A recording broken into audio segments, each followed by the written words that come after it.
खजाने की खोज। पिछले भाग में आपने देखा कि रोहन खजाने की तलाश में बाहर जंगल की ओर चल पड़ा। अब चलते चलते उसे सुबह हो गई थी।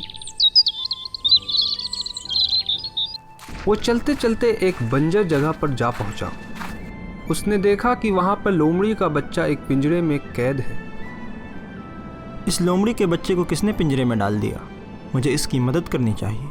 फिर रोहन ने लोमड़ी को पिंजरे से आज़ाद कर दिया। लोमड़ी पिंजरे से आज़ाद होते ही वो एक सफ़ेद 4 पूंछ वाले लोमड़ी में बदल गया। अरे बाप रे, ये क्या हो गया? तुम कौन हो? तुम कोई जादुई लोमड़ी हो क्या? मैं इस खजाने का रखवाला हूँ। ये तुम्हारी पहली परीक्षा थी। अभी तुम्हें आगे और 3 चुनौतियों का सामना करना पड़ेगा। क्या आप बता सकते हैं कि मुझे किस तरफ जाना है? नक्शा में यहीं तक का रास्ता लिखा है। क्योंकि इससे पहले आज तक कोई भी इससे आगे नहीं गया है, इसलिए अब ये नक्शा बेकार है। तुम्हें अब यहाँ से सिर्फ सीधे ही चले जाना है और एक एक करके मुसीबतों का सामना करना है। ये बोलकर लोमड़ी गायब हो गया और जाते जाते वो रोहन को एक कवच दे गया। अरे ये कवच? शायद ये कवच उस लोमड़ी ने दिया है। आपका बहुत बहुत शुक्रिया। फिर रोहन अपने आगे के सफ़र पर चल पड़ा।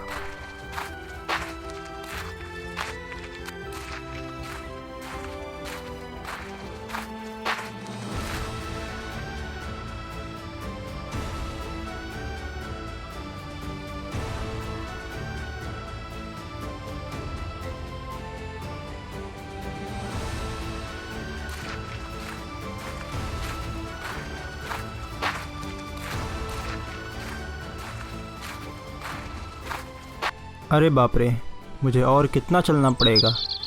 मैं तो अभी तक पहली चुनौती तक भी नहीं पहुंचा और मैं इतना थक गया। शायद सामने ही एक गुफा है, मुझे वहां जाकर थोड़ा आराम करना चाहिए। ये सोचकर रोहन गुफा के अंदर आराम करने चला गया।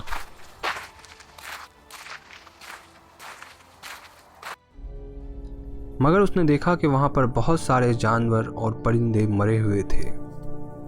यहाँ इतने सारे जानवर क्यों मरे हुए हैं? और ये हरा धुआं क्या है?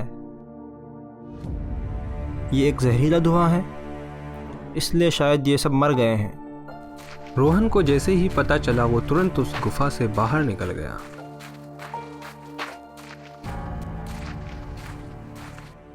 ये शायद पहली चुनौती थी, पर मुझे वो जहरीला धुआं महसूस क्यों नहीं हुआ? शायद ये इस कवच की वजह से हुआ। भला हो उस सफ़ेद लोमड़ी का, लेकिन मुझे अब और सतर्क रहना चाहिए। अब मैं दूसरी चुनौती की तरफ बढ़ता हूँ। फिर रोहन चलते चलते दूसरे पड़ाव पर पहुंच गया।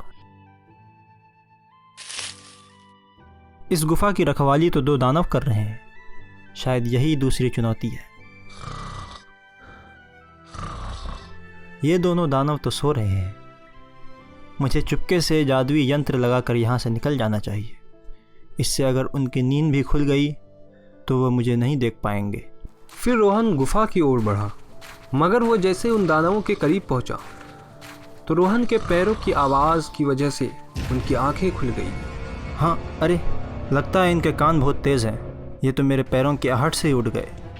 वो दानव रोहन के पीछे पड़ गया, मगर किसी तरह रोहन वहाँ से निकलकर एक झाड़ी में छिप गया। और बहुत देर छिपने के बाद उसने देखा कि वो दानव चले गए, तो वो आगे बढ़ गया। मैंने किसी तरह तो उन 2 चुनौतियों का सामना कर लिया, मगर पता नहीं तीसरी चुनौती क्या होगी। अरे ये तो झरना है।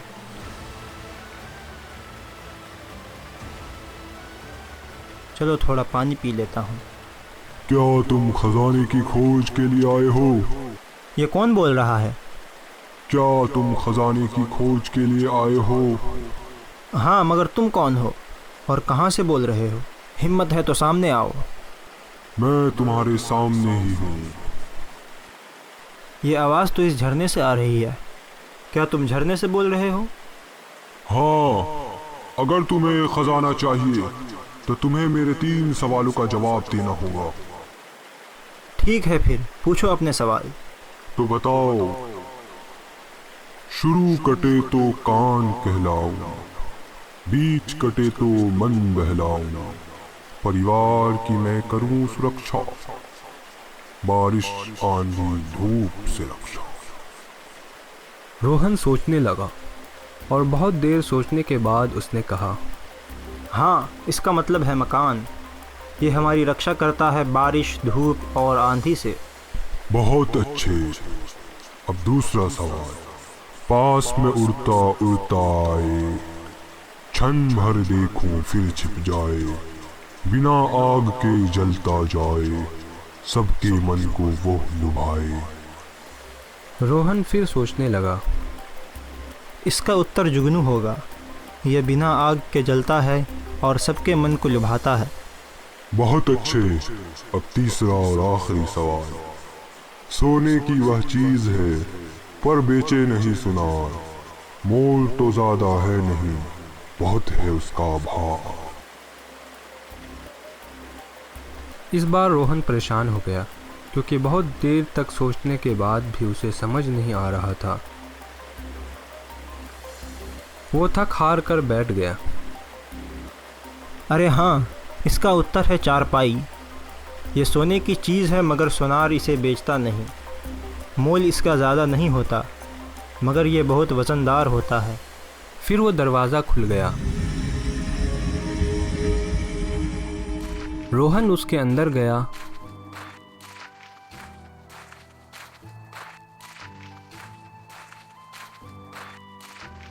और देखा कि उसमें बहुत सारा खजाना है। वो देखकर बहुत खुश हो गया। अरे बाप रे, इतना सारा ख़जाना! अब सुमिता और मैं चैन की ज़िंदगी गुजार पाएंगे। इतना सारा ख़जाना देखकर वो खुश हो जाएगी। तभी वहाँ वो सफ़ेद लोमड़ी आ जाती है और कहती है, क्योंकि तुमने सारी चुनौतियों का सामना किया, इसलिए यह सारा का सारा खजाना तुम्हारा हुआ। फिर उस सफ़ेद लोमड़ी ने रोहन को जादू से खजाने के साथ उसके घर पहुंचा दिया। अरे ये क्या है जी? इतना सारा खजाना कहाँ से आया? ये मैंने जंगल में बड़ी मेहनत से हासिल किया है। फिर रोहन ने वादे के मुताबिक खजाने का 1/4 हिस्सा उस बूढ़े आदमी को पहुंचा दिया और रोहन अपनी पत्नी के साथ हंसी खुशी ज़िंदगी गुजारने लगा।